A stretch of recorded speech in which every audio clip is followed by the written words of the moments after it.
Hey, welcome to the 10% Happier podcast. I'm Dan Harris. Today we have a fantastic conversation with a legendary Buddhist teacher, Sylvia Boorstein. As of this taping, is about to turn 90. Will have turned 90 by the time this thing posts.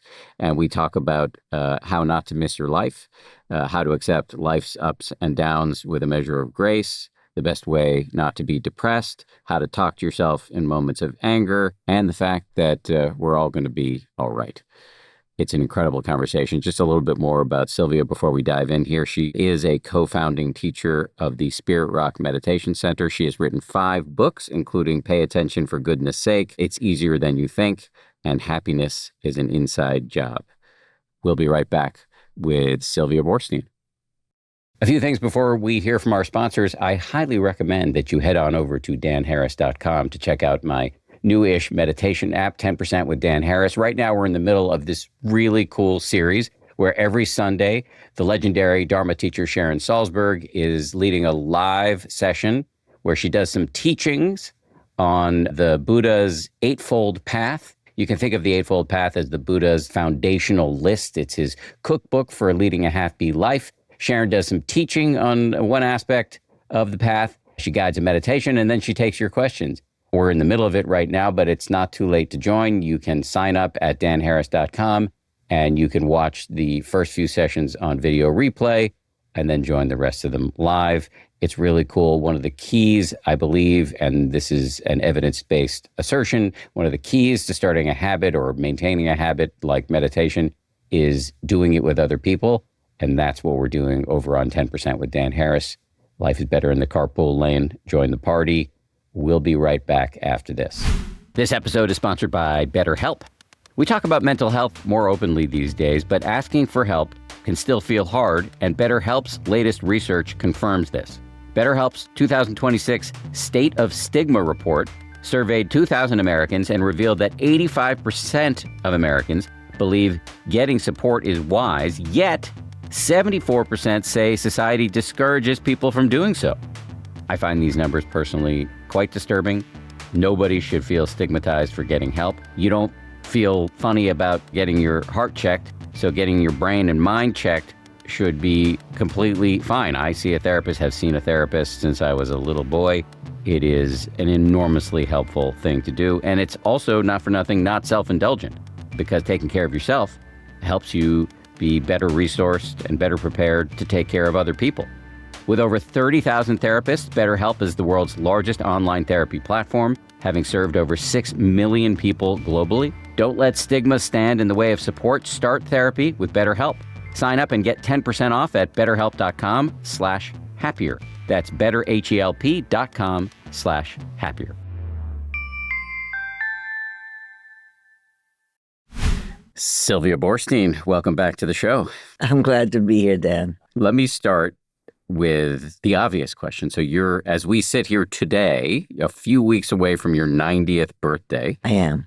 You've been practicing meditation and Buddhism for 50 years. 50 years. You know, I happen to know that my first retreat was on July 7th, 1977, which, if you write the July as 7, comes out 7777, which in a gambling city would be a very good number. And I think it was auspicious, or I like to tell people that. But yes, and so this is 26. In 27, it will be 50 years. So you're coming up on 90 years on the planet and 50 years practicing the Dharma. Yeah. So I'm just curious, what's on your mind? Given all of that, like what's up for you in your practice and in your life at this juncture?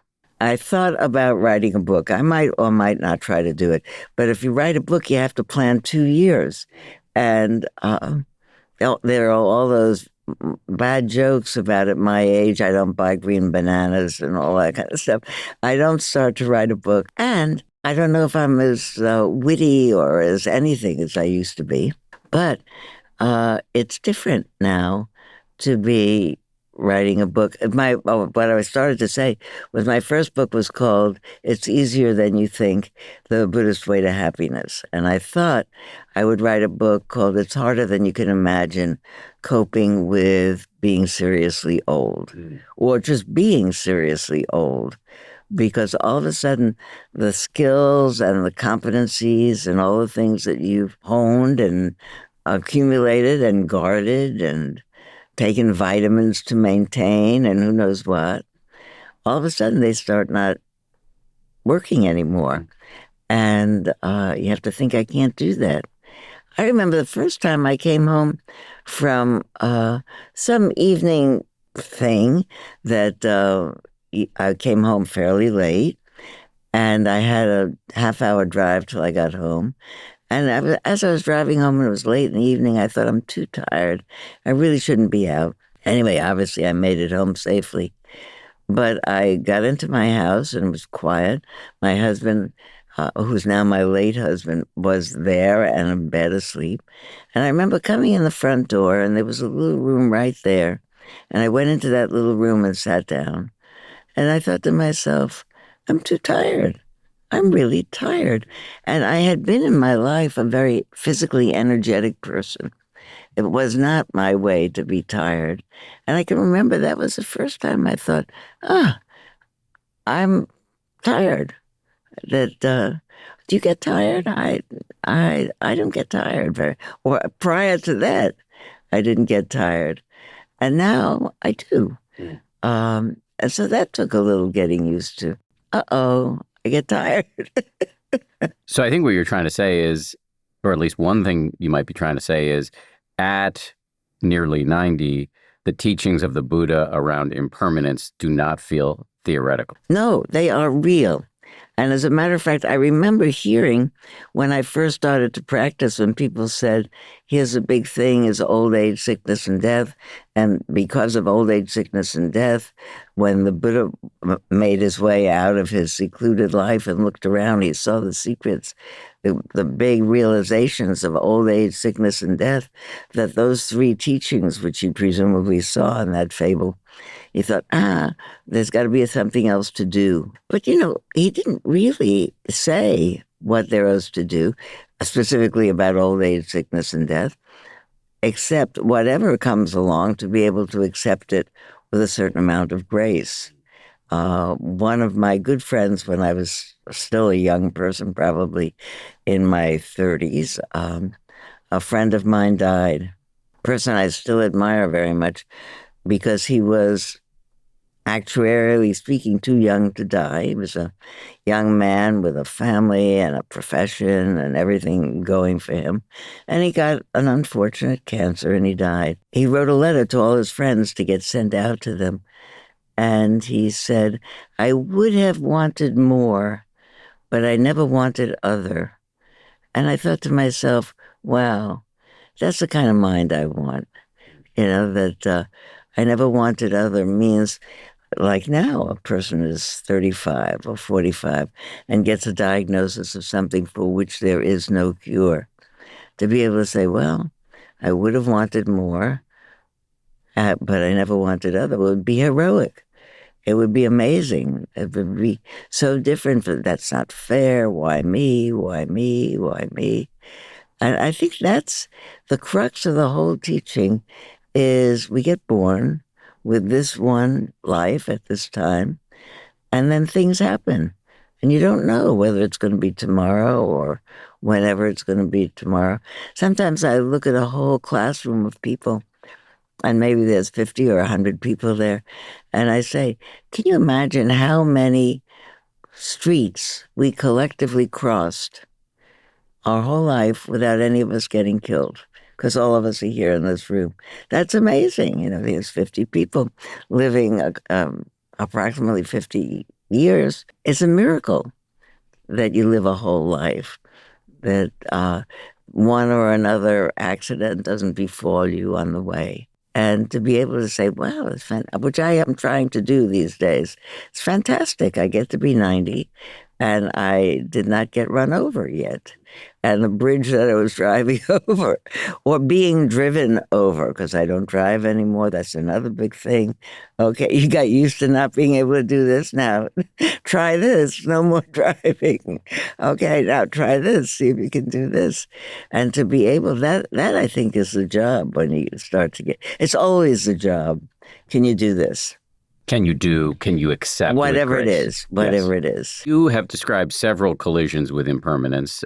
You've lost your driving privileges. You lost some of your energy that you used to have. You lost your beloved husband. But you are bringing to bear decades of pretty intense Buddhist practice to these moments. And I'm curious, how successfully are you bringing it to bear?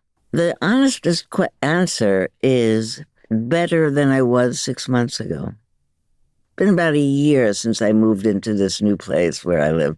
I had a big old house, and I lived in it for 66 years. No, maybe 60 years. I was married to my husband 66 years before he died. And I moved in, and every once in a while, just a little earlier, we were in the museum today, and we were looking at fine china. And I thought to myself, I had a set of beautiful Villeroy and Bach service for 12 china. And it was in my house those whole 60 years that I lived in that house. And I had innumerable people for dinner. And I loved that china. And I had not only the china, but little salt boats. You know what a salt boat is? Is it like a gravy boat? No? It's a tiny gravy boat. Okay. So you get an individual thing here with a teeny tiny spoon and your individual salt. Okay. Made by China companies. So I'm trying even to remember which was my china. Anyway, very beautiful china, little salt with this. And this is back in the day, because I'm as old as I am. People used to say, Sylvia sets a very good table. That was a big thing. It's no longer a big thing. But when I had the stuff and I had a really big table and I had vitality and I could cook and I had all that beautiful stuff, I loved doing that. And now I think, oh, my little salt things, what happened to them? When we packed up and moved me out, I don't know where they are. What would I do with them if I had them? But it's always a little bit of thing that I used to be able to do. I really see in myself over the last year a change from a tape in my mind that says, what am I doing here in this place with all these old people? They can't remember, they can't this, they can't that. Don't tell me about independent adults. They're not so independent. Everybody needs a walker. This is a parade of the walkers.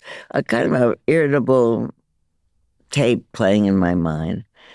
And somehow I've lived there and been with them, and they're people. They're just old people. And I noticed that the climate of my mind changed over the years. Thank goodness, I feel much better. All of a sudden, I'm looking at them not like those people who are old, but we people, all of us, we're all getting old. And moving along on a moving sidewalk that's going to get us to the end of our life, whether it's next week or in 10 years or when it is or whenever. And we don't know when. One of the things I love about your story about moving into the home for allegedly independent seniors, and I've watched my parents go through this. One of the things I love about your story, though, is even after so much practice, you still had some resistance. And I actually think that's a beautiful thing to be open about, because many people get involved in the self-improvement, personal growth game and expect, consciously or subconsciously, perfection. And what you're saying is, no, even at the deep end of the pool, neurotic tapes are going to start playing in your mind, and that's okay. Mm-hmm. But you woke up eventually, and that's the capacity that you've trained to wake up sooner or later. This is not good for me. This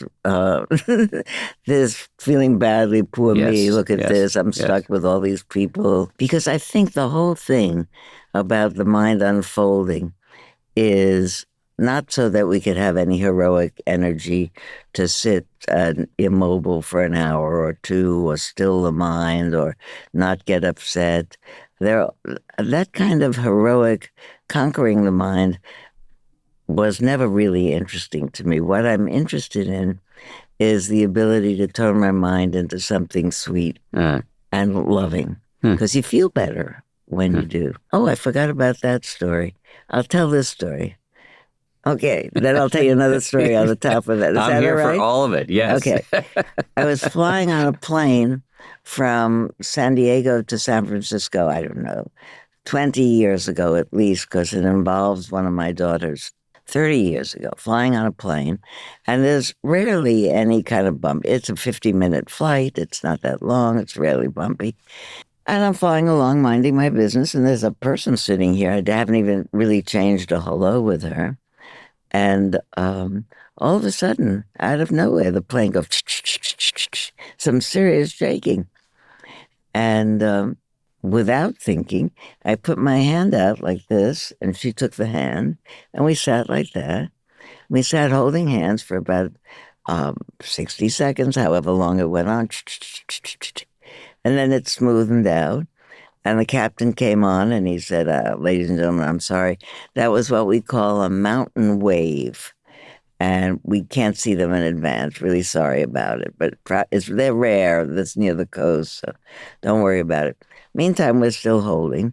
So we let go. And we talk a little bit about thank you for holding the hand. So the part of the reason I like to tell that story, and it happened a long time ago, is because there's always somebody whose hand you could hold. And I really, when it comes down to it, if I wrote something, I would call it, there's always, look for a hand to hold. Don't do it alone. Anyway, always a hand to hold. So we start to talk about one thing or another, and we're both flying up to the Bay Area. And I asked her, what do you do for work? And she said, I work in the admissions office at UC Berkeley. I say, oh, my daughter just graduated from UC Berkeley. She said, oh, what's her name? So I think to myself, how many people graduate from UC Berkeley every year? Thousands. So I said, her name is Elizabeth Boorstein. She said, oh, I remember her. She's the person who at the last minute, after they got given out the diplomas, called her up and said, we just noticed that the 3 credits that you got from Grinnell and used to allow you to graduate really don't count as credits, and you'll have to come in and take another test to get your degree. You have to bring back the paper. And what ensued from that, and the fact that she finally got a degree. But thousands of people graduate from Berkeley. What's the chances every year? What's the chances that she's going to remember Elizabeth Boorstein and her credits from Grinnell?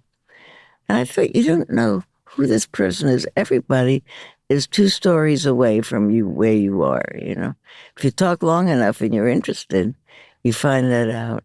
I just want to jump in on this. There's always a hand to hold thing. Mm-hmm. So I had an experience the other day. I just want to run it by you, see what you would have said. As you know, I have an 11-year-old son, Alexander. Sometimes he's a normal 11-year-old boy and does incredibly stupid things. And then sometimes he's really precocious and quite wise. And I was helping him get ready for bed the other night, and he turned to me out of nowhere and said, Daddy, what is the point of life? Not in a nihilistic, depressed way. He was just genuinely curious. He said, I play a lot of video games, and they try to make you think the video games matter. You're scoring all these points and getting, achievements, and you're ranking on the leaderboard, but I know it doesn't matter. And so what about life? Because we're doing all this stuff, but we're going to die. I was on the spot, and I said, well, you have to figure it out for yourself, but I'll just give you my answer for me, which I think the answer is love.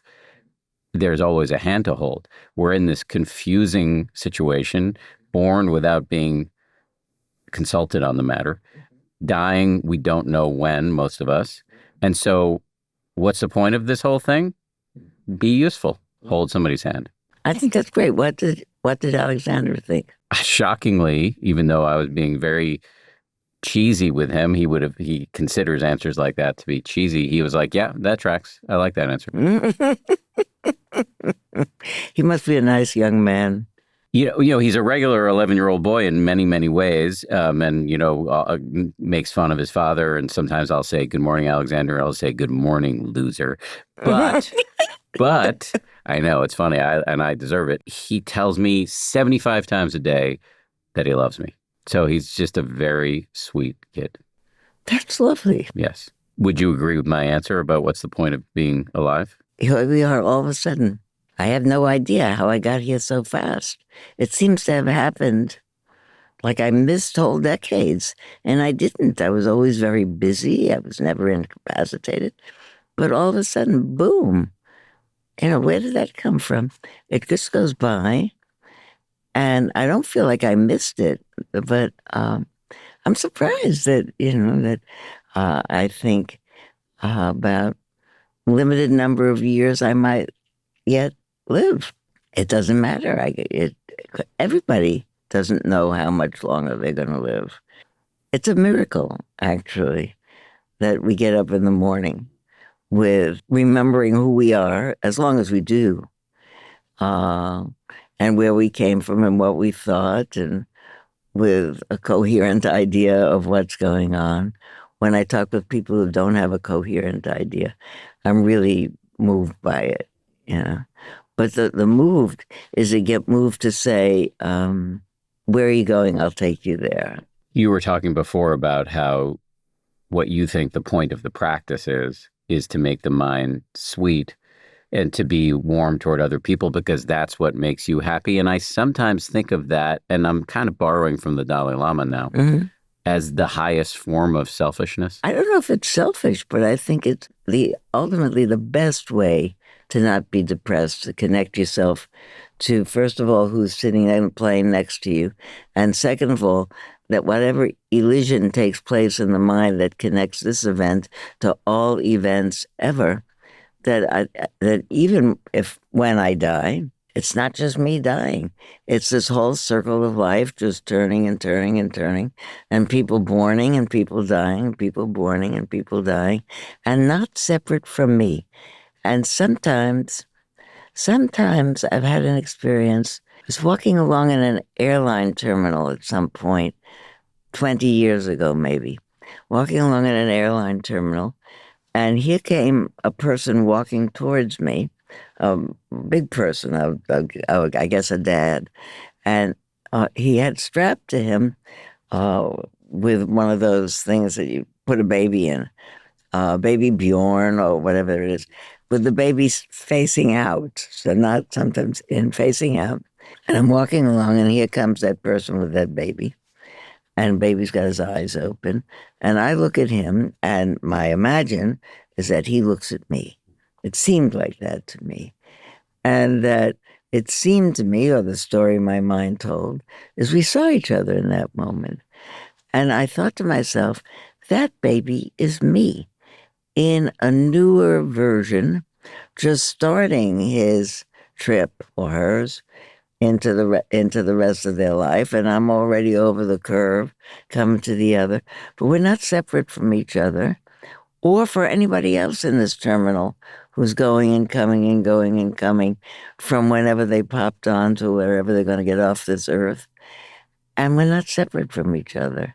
And that's the best feeling that I know, that there are fancy ways to see it as a Buddhist or as emptiness or whatever. But it is empty of anything, not me, not us. He is wrong. Us is what it is. All of us. I wasn't meaning to go there with that much, but it's a lovely, I remember it. It's got to be 20 years ago, maybe 30, when I was still traveling around. Turned out that I wrote lots of stories about being on planes and talking to people, because there was a period of decades that I was traveling a lot and teaching a lot and meeting people a lot. And I've been making notes about, sometimes you meet a lot of people and they don't all say something to you. So, and every once in a while they do. I only own one pair of prescription glasses, which I got late in life. My whole life, my vision was pretty solid. Later in life, I started struggling to see things at distance. So I went through the process of getting my eyes checked and then going and getting glasses. And it was really long and arduous and complicated and slightly annoying, which brings me to our sponsor today, Warby Parker. My wife, who has been wearing glasses most of her life, has been using Warby Parker to get her own glasses. She has found it to be super seamless, and she tells me with great confidence that it is much less annoying than the process I went through to get my one pair of prescription glasses. And Warby Parker, by the way, isn't just online, but you can actually go into one of their stores and get your eye exam right there, so there's no running around to multiple spots, which was my complaint when I was going through the process. There's no guessing if your prescription is even up to date. Everything is super clean, modern, and honestly feels more like a wellness experience than a typical eye doctor visit. Right now, buy one pair of glasses and get 20% off any additional pairs at warbyparker.com/happier. That's 20% off any additional pairs when you purchase one pair at warbyparker.com/happier.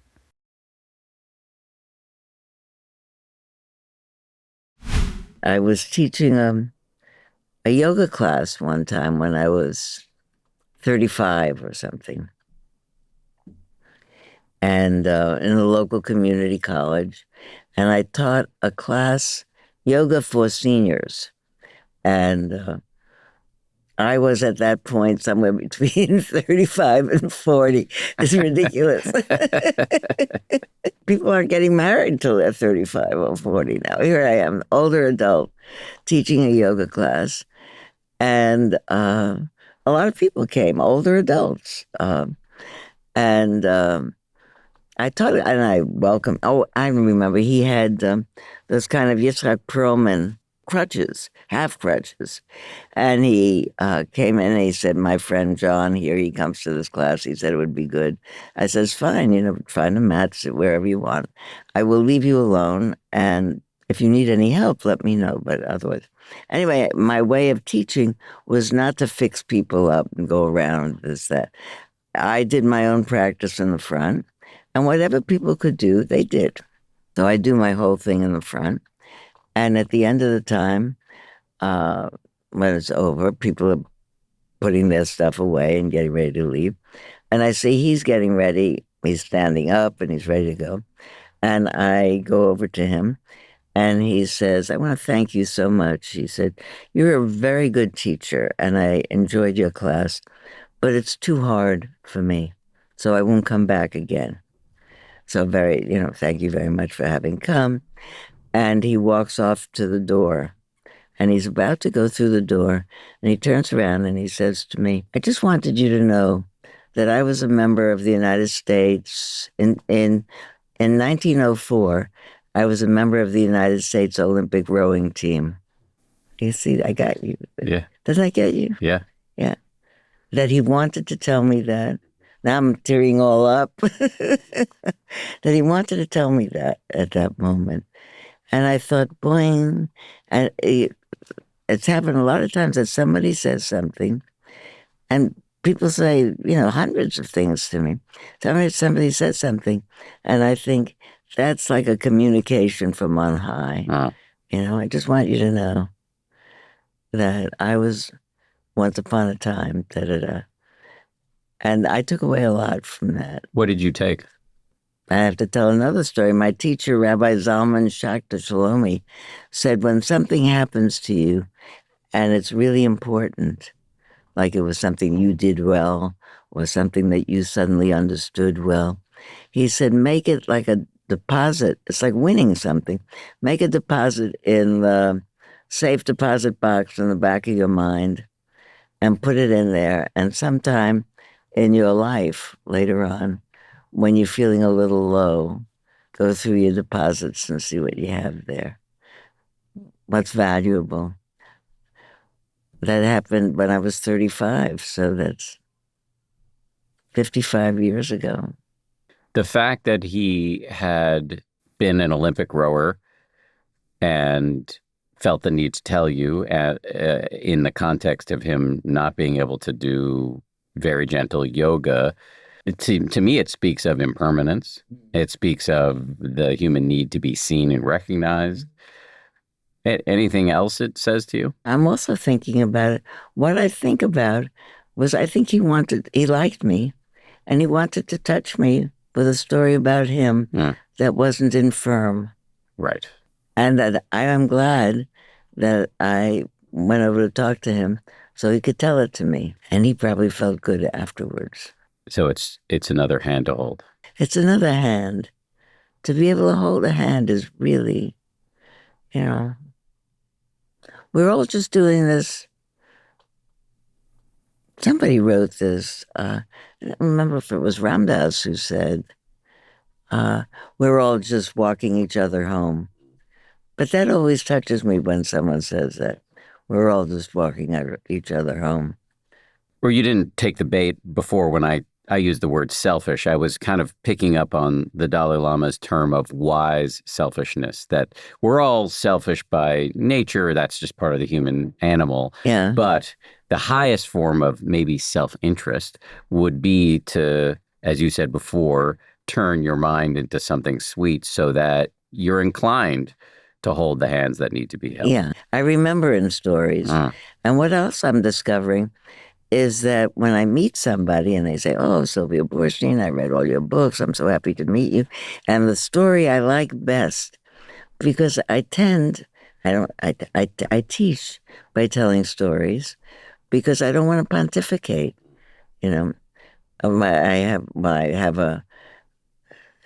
My style for myself requires that if I'm going to say something like such and such is the end of suffering, I'm going to say, in my experience, da da da da da da, so that it's just my experience. Otherwise, I'm going to say, that's it. It's been my experience. Or I'll tell you a story. At the time that I began my Buddhist meditation practice in 1977 with all of my teachers, Jack and Joseph and Sharon, we were all young. I was always older than they are, because I am. But we were all young. It didn't occur to me to think about, or it did, but I let it go. We went on retreats, and I thought I was heroic doing them because I was 35, 40 maybe. 1977, I was born in 36, 46, 56, 66. I was 40. Mm-hmm. And I was a yoga teacher, so I thought my body would be great. And it wasn't. But I did what they did.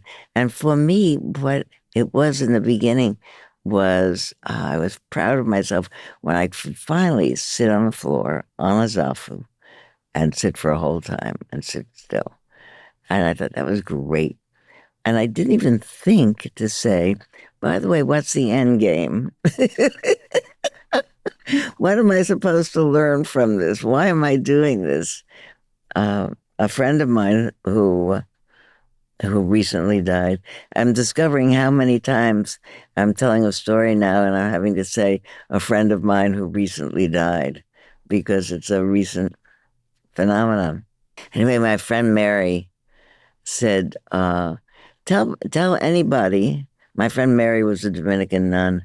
She said, I can really understand, and people will understand, if you tell them what you're doing and towards what end, and ask them what they're doing, not the name of what they're doing. She's a Dominican nun. What's her practice and what are her... So what would I say about my practice? So could say I do a meditation of paying attention, and I do it this way and that way, and I pay attention to this or that. But she said, you have to also ask towards what end? What are you hoping will happen? What's the point? And when we all started, do you remember going to your first retreat being clear about why you started? No. Well, I had no idea what I was doing. Yeah, I didn't either, especially in the 70s. They didn't say. It was just what was happening. It's, it was trendy. And my husband went on a retreat, and he came home and he said, this is great, so you have to do it. Okay. Then you go and you see what they do.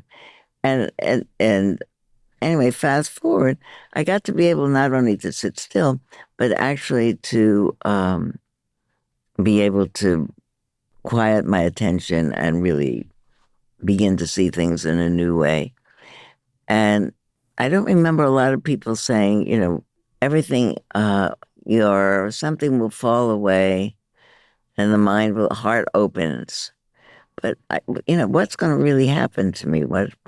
And one time, my husband, some years maybe into practice, said to me,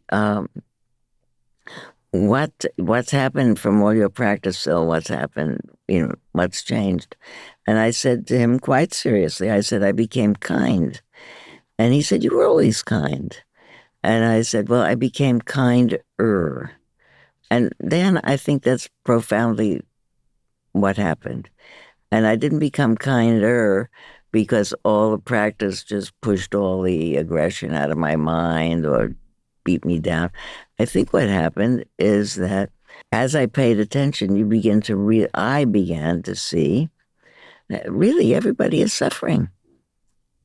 Everybody is suffering. And I began to think about things like we're all living in a hospital ward on the way to be dead and buried. But in the meantime, everybody is sick and everybody is suffering and they can't figure out why. And they get caught in some sufferings that are uh, adventitious things that a bug gets you or a gene gets you and you get sick. But we tell ourselves so many stories that make us in more pain. It took a long time for me to think that what was really developing in all the time that I was learning to sit and pay attention, I think, naturally good-hearted. I come from good-hearted people. I come from mild-mannered, good-hearted people who loved me and they thought I was terrific. So that is like a royal flush. I was the only child of an only child. And so they thought I was terrific, which is very good for you, by the way, whether you're an only child or not, to have your parents think that you're terrific. But to discover that the kinder I got, the better I felt. Accidentally. I told you the story about holding the hand. Do you like it if I tell stories? I like whatever you do. Okay, that's wonderful. Carte blanche. Uh, I can tell you a recent story. The man who told me about being on the rowing team was like 50 years ago. Recently, I moved into my place where I had conflicted feelings about it. And I came home from a shopping trip to the grocery one day, and I brought home with me, those little boxes. They look like mini strawberry crates with strawberries in them, or cherries, or in this case, dates. I'm putting them in my fridge, which I have in my room, and I realize it's lunchtime. And I usually eat lunch with Celine and Jean, who are 84 and 94 and 96. And except for hearing difficulties, they think well, which is I love. And so I go to the lunch and I pick up the little crate of figs that I bought for myself. I said, I'll just take it for Celine and Joan. And I go into the dining room. There's tables of people sitting all around. And here are Celine and Joan. Oh, here are not Celine and Joan. They're not there. That's it. I come to my table with my little thing of figs, and they're not there. And I've got them. And I look around, and right next to me is a table for six, all full of its people. They're all there. So I just on the moment turned around. I said, would anybody like a fig? You think, who knows? Who could have figured that? I said, who would like a fig? This is in August when the first figs are out. And the whole response, figs. I love figs. My Uncle Fred had a fig tree in his backyard. That was the best. So I give them the figs and they're passing it around. Someone else said, I love it. My mother used to make a pudding from figs and I love figs. And this went all around the table. And I'm starting to be onto something because my mood, which was I've been as I told you, I've been working to get to be happy about being there.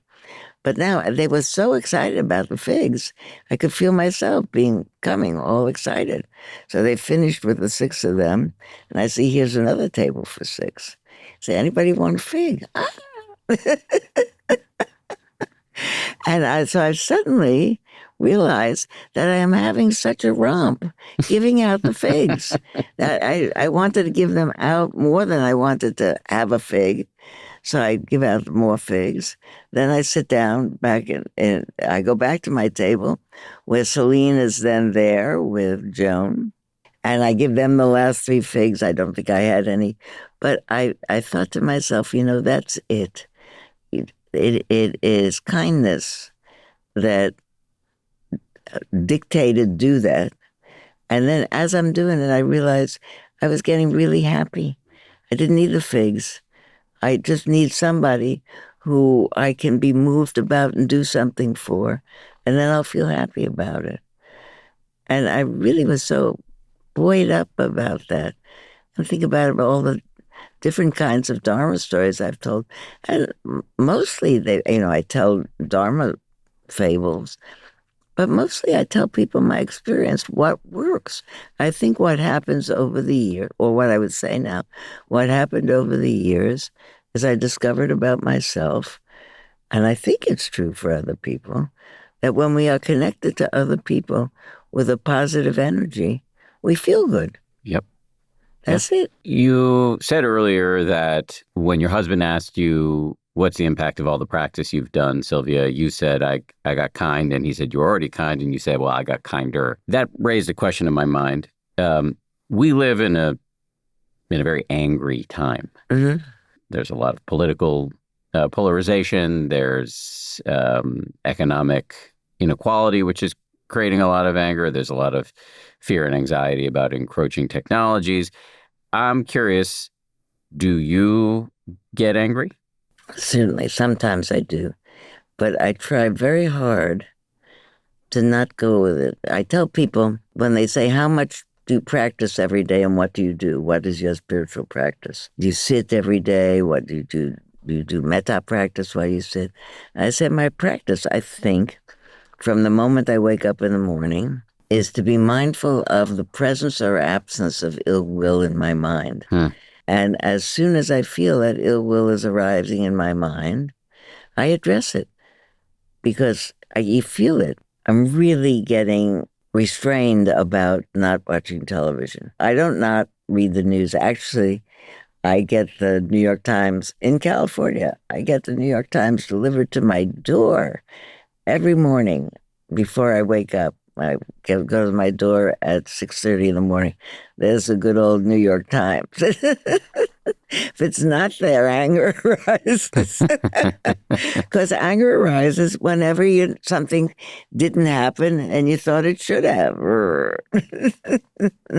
It always reminds me of, I used to have a dog who, whatever else about him, he would know when somebody came in the house who wasn't a regular person, or when there was that he knew, or maybe there was some animal outside the window, and he could be sleeping right next to me, and he would turn on his motor like he's sleeping, doesn't even get up, doesn't open his eyes, and all of a sudden going, and he's like starting. You can feel his motor go on when he hears it. I realized that if I stroked him and I said, "It's all right, Nigel, don't worry about it," then he could turn the motor off. It wouldn't go anymore. And I think that about myself. That you look at that. I read a headline, da da da da da da da da, and say, "Don't do that. Let's just read it. It's just a headline." It's not that I say I never do any other kind of mindfulness practice. I think the whole life is mindfulness practice, punctuated, if we have time and situations, by sitting still and really trying to consolidate the ability to hold yourself together. And I'm not suggesting that I can all the time do it, Can you say more about the moments when you do it, when your inner Nigel is starting to rev up the engine? Yeah. What is the mechanism by which you can relinquish the ill will? We'll do this, whatever it is. I say something to myself, but it's just I see it and I feel it, Dan. You know, you probably feel it in you. The engine is running and the body is starting to get tense. Sometimes when I teach people, I say, we're going to do this little exercise now briefly, just so you can see what happens. Feel your body as it's sitting. We're all sitting here together. Feel your body, breathing in and out. Feel your arms, in and out. And now think about or envision some personage about whom you don't have good feelings, political or otherwise. And notice how your body starts to do that just when you say, think about so and so, because your body starts to do that. And say, notice what happens. Your arms get tight, your jaw tightens. It's unpleasant. And see if, without telling yourselves any stories, you can just say to yourself, relax, sweetheart, you're going to be all right. This is okay. All right, we'll see. It's not happening now. Take a breath, relax. So when you get it, that's the practice. You get up in the morning. I said, they say, how long do you practice every day? Well, this is sort of being clever. Say, it's an all the time practice. The practice is, in this moment, is anger arising in me? And if it is, how can I relax it? Without thinking in a story about it, he'll be defeated, or How can I, because anger, it's just, you feel it in your body. How do you know you're angry? Because your body has done that. Relax it, take a big breath in.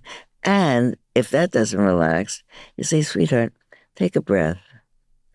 I was so surprised to find when I first heard about metta meditation, which probably all of your listeners know as the recitation of goodwill phrases to yourself and to other people. And in order to really get the hang of what that meant, I had to realize that when my mind was getting into a mess, I would say to myself, because it starts again, but he said, back, and I would think to myself, sweetheart, you're in pain.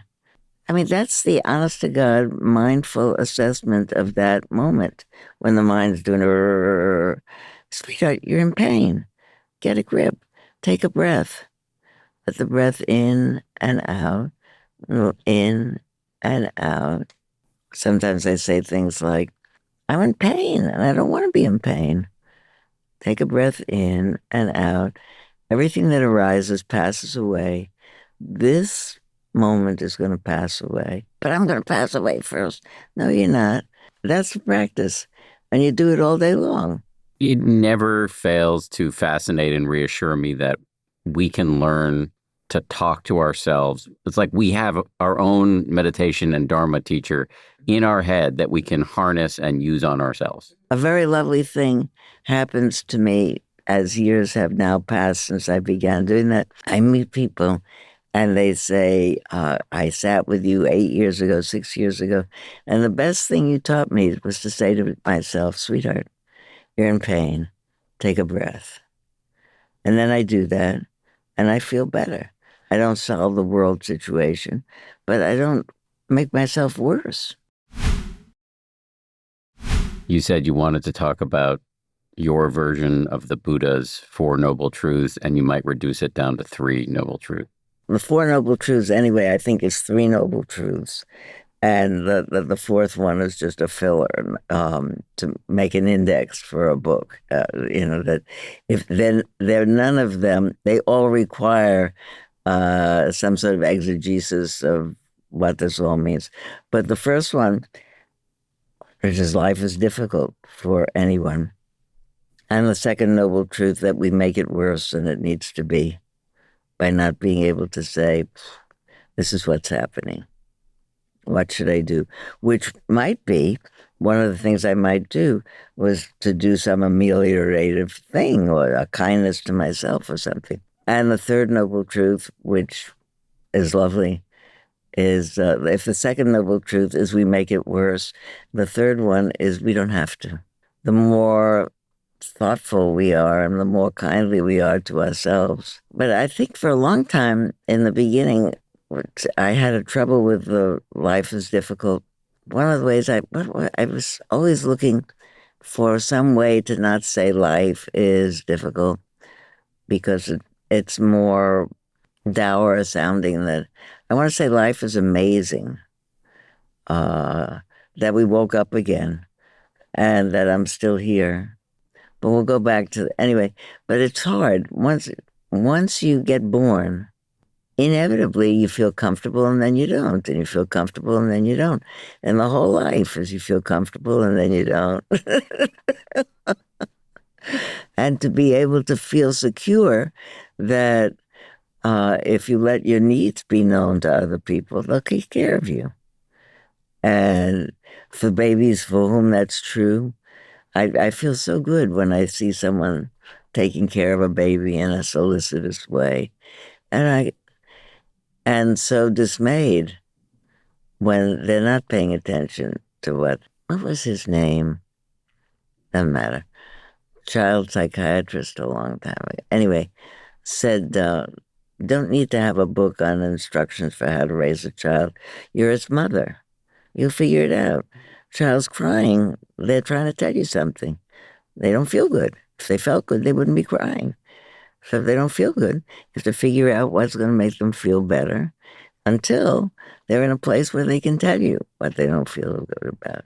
I read that book, I don't know how many times when my first children were born, and I didn't know, but I said, don't worry about it, mother, because it's your baby and you love it. You'll figure it out. I didn't understand in the beginning when it said life is difficult for everyone because I was young and healthy. My children were young and healthy. My everything, I loved my work that I did. And I thought about people who live really terrible lives, sometimes through their own missteps or their own misfortune or the state of the world or something. But I didn't actually get life is difficult until much later, and it didn't have anything to do with being a Kardashian or the king of the world or having everything in the world. It had to do with since we're alive, we're going to lose things. And we started losing from the beginning. It starts to be demanded of us to, pull it together. uh, and, get your body together. And I have 5 great-grandchildren now. And it is so cool to see the 5th generation of people are remarkable with their baby machines. Their baby they make another garment and it looks like the prototype garment. It's really amazing. I remember James saying something that he got quoted for. James Barris said something about when his son was born, like, you're on your own now. But, he wasn't on his own. His mother and his father were taking care of him. And if we're fortunate, we're born into situations that take good care of us. If we're fortunate, we take good care of ourselves and the people we're taking care of. It's not that everybody is homeless or everybody is starving, but everybody is vulnerable to, at any moment, could any of us get a phone call that say so-and-so was run over, so-and-so had a heart attack, so-and-so died. And that existential alarm that it's all frail, it's all temporal, that really the Buddha's final words, presumably, were transient, are all created things. And the best translation of his last line after that, I think, is move into the future with confidence. There's another translation that says strive on with diligence. I didn't even want to say strive. Move into the future with confidence is good. When you hear all things are transient and you look around at the people you're living with now, and you look at the people you've referenced repeatedly in this conversation who have died, and you think about how none of us is exempt. Does that bring up any fear for you of death personally? I don't think so. I think old enough. I mean, I hope I don't die all of a sudden with nobody around. I want to die with somebody holding my hand, preferably one of my family. But I can arrange that unless I'm sitting in the dentist chair or someplace else. And then I will know about it. It won't matter. But if I can organize it, I'll be with my family and they'll hold my hand. But I'm not afraid of being dead. I remember when my father was dying, he said, I could just hear him saying when I just said that, he said, I'm not afraid of being dead, he said, but I'm just afraid of the minute that dying is happening. I think it'll be terrible. And I'm afraid of that. And I said to him, nah, I don't think so. I think you'll probably be in a coma and you won't even know about it. And then because you'll be already in a coma and then you'll just die and you won't know about it when it's happening. And he thought about that and he said, yeah, I think you're right. Turn on the television. We'll watch the ball game. That was it. I was talking to our mutual friend, Joseph Goldstein, recently, the great meditation teacher. We were just talking about what we think maybe our respective final moments will be like. And one of us came up with the phrase, we want to go out in a haze of glory, meaning, let's be kept comfortable. And if that means opiates, if that means whatever they need to give you, let's be kept comfortable. And hold hands. That's part of being kept comfortable, in my opinion. There's research to show that holding hands with somebody you love reduces the subjective experience of the dyee or the die of anybody, whether you're dying or not. The way that the studies were done, I think, they were actually just delivering mild electric shocks or something like that to people, and they found that the people who were holding somebody's hand found those shocks or whatever infliction of mild pain was being inflicted less severe. There's a book called, doesn't matter, Cutting for Stone. Anyway, the book is about intensive care units. And paramedics go out and pick up people in a terrible shape that have been in an accident. And the first thing you say to a person is you touch them and you say, you're going to be all right. And it's not a lie, because if they die, they're going to be all right. And if they don't die and they get saved, they'll be all right. But if the person gets reassured you're going to be all right, then you don't have to do anything. That's why if you get to talk to people who are in a bed right there and dying, you say, you did a good job. You don't have to do anything else. Now's your chance.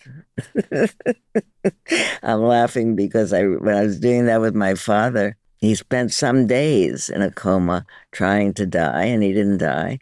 And every once in a while, he'd wake up suddenly and he'd be breathing that kind of agitated breath that people do before they die. And I'd say, this is it, Dad. Now is your time. You did a great job. Everybody loved you. You did a wonderful job. You don't have to do anything. And then he'd go back to sleep in his coma. And another 4 or 5 hours would go by and then he'd wake up and start the breathing again. I say, this is it, Dad. Now's your time. Finally, he gets up and he's doing that stuff. And I get up and I start, and this is it, Dad. And he opens his eyes and he looks at me and he says, it's not that big of a deal.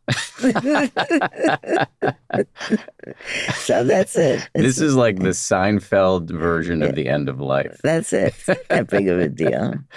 And also just the absurdity of having to give the speech over and over. The first time it's really meaningful, but by the third time.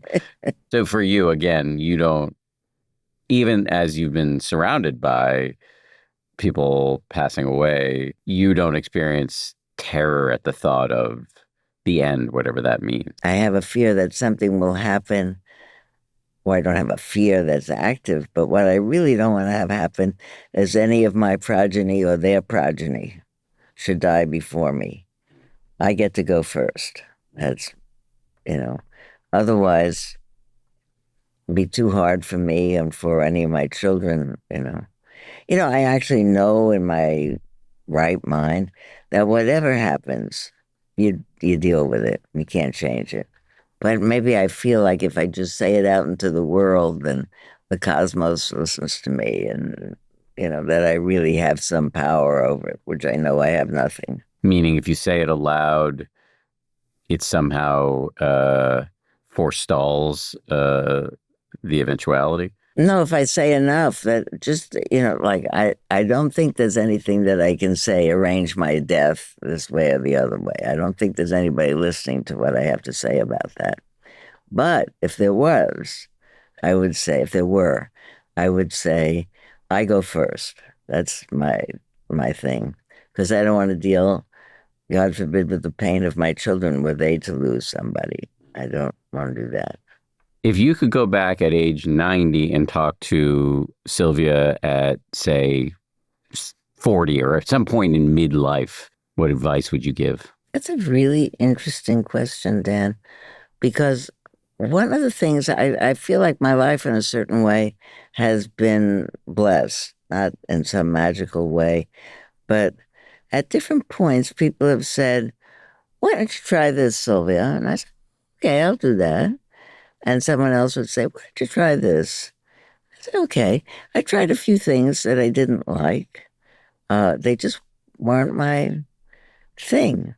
Different meditative paths. I've been a psychotherapist. I watched my interactions with people. I got trained as a psychotherapist. It's not formulaic, psychotherapy. You really can't teach people.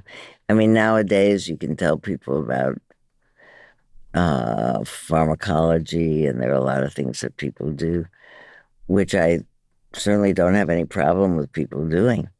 I really discovered that I like sitting with people and talking to them about their inner experience and encouraging them to keep on. So there wasn't some sort of preventable, avoidable suffering you were doing at midlife that if you could go back now, you'd be able to turn the volume down on? I don't feel like I had a suffering life. I really had such good luck. I met my husband when I was just before my 16th birthday. Huh. And I married him just before my 19th birthday. I stayed married to him for 66 years until he died. And we liked each other. That was very good luck. There's some Dharma teacher about whom they said she was, I don't know if it was Maureen Stewart or who it was, but she was dying. And they said, do you have any last words? And she said, and I think it was Maureen Stewart, but I'm not sure. Thank you very much. I have no complaints. That's really good, isn't it? Yes. Thank you very much. I have no complaints. I think I've had a very lucky life. I worried more when I was a child. My mother was sickly. She had chronic heart failure from childhood rheumatic fever, and she died when she was 47, and I was 23. And that had been, at that point, the worst thing that I didn't want to have happen to me because I loved her. And I worried more than I let on about being worried because I didn't want my parents to think that I was worrying. But I think we all worried about her. But really, she was a great person. Maybe I'll tell you, we must be finishing our time. I'm going to tell you one more story because we're ending talking about my mother and her untimely death. My mother died when she was 47. I was 23. And she had been sick all those years, but they weren't thinking that she was going to die right then. And I was in Fort Sam Houston in Texas with my husband in his basic training to go into the Army to do compulsory Army service. We had just driven from San Francisco to Fort Sam Houston with 2 babies in the car. And we got to where we were staying, and we found a motel and stayed overnight. And early in the morning, the phone rang, And I answered it, and a man's voice said, "Is this Sylvia, not my father?" And I said, "Yeah." And he said, "Give the phone to Seymour." So I knew he was going to tell him some terrible news on my mother. So I hand the phone over, and they talk, and they hang it up. And then he said, "Your mother died last night." And here we were exhausted. We'd just driven all the way from San Francisco to Fort Sam Houston. Now we've got these two babies and this news and the funeral. As is the case always with Jews, you have to bury the next day. So we bundled them all up. We got tickets. I have no recollection of doing that. But we got on a plane and we flew to New York and we stayed overnight. And the following morning, I was getting dressed to go to the funeral with my mother's sister, Miriam. We're standing in my mother's former bedroom and getting dressed to go to the funeral. And I said, "Miriam, I'm just thinking about putting on lipstick. Do people wear lipstick to a funeral?" And she said, "I don't know." She said, "It's too bad Gladys isn't here. She would know." And it was so funny because it was really too bad that Gladys wasn't there, but not as a cosmetic consultant. It was just too bad that Gladys wasn't there. So it's too bad Gladys not here. She would know. And I laughed in that moment. And I realized that in the middle of my really very extreme grief, I had laughed. And I knew in the back of my mind that I was going to be all right because I laughed in the middle of this most terrible moment in my life so far that had happened to me. That moment, it all happened. She said, I laughed, and I realized I'm going to be all right. That seems to be the through line of this conversation. It's what you say to somebody if you're a paramedic. Mm-hmm. It's what you say to yourself when you're experiencing ill will. It's what you experienced in that moment of grief. Mm-hmm. You're going to be all right. We're all going to be all right. We're going to be just how we are. We can't be another way. I'm so much more charitable about when I think about the people I really don't like because they can't be another way. They can't be another way. They are unfortunately the way they are. An old friend of mine said, I never say, when someone says to me, "How are you, Gwen?" She said, I never say I'm fine. I say I couldn't be better because I couldn't be. None of us can. That might be the best thing I taught this whole time. This is it. Don't you think? I think it's the best thing you've taught the whole time, or do I agree with the point? Agree with the point. I definitely agree with the point. Okay. I don't know if I could rank your teachings. I think they've all been great.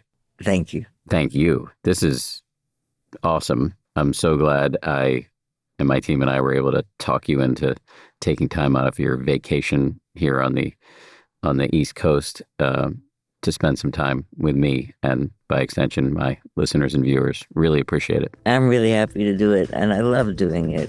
You know that. Right back at you. Sylvia, thank you again. You're welcome. Thank you so much to everybody who works so hard to make this show. 10% Happier is produced by Tara Anderson and Eleanor Vasili. Our recording and engineering is handled by the great folks over at Pod People. Lauren Smith is our managing producer.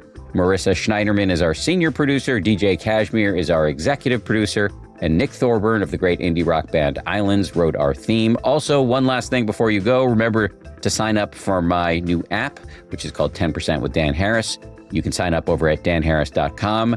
On the app, you'll find a growing library of meditations from world-class teachers, ad-free access to the full expertise of our podcast guests, meaning you'll get this podcast with no ads, exclusive live stream events, which we do weekly, sometimes twice a week, robust discussion threads to connect you with our team, with our teachers, and with one another.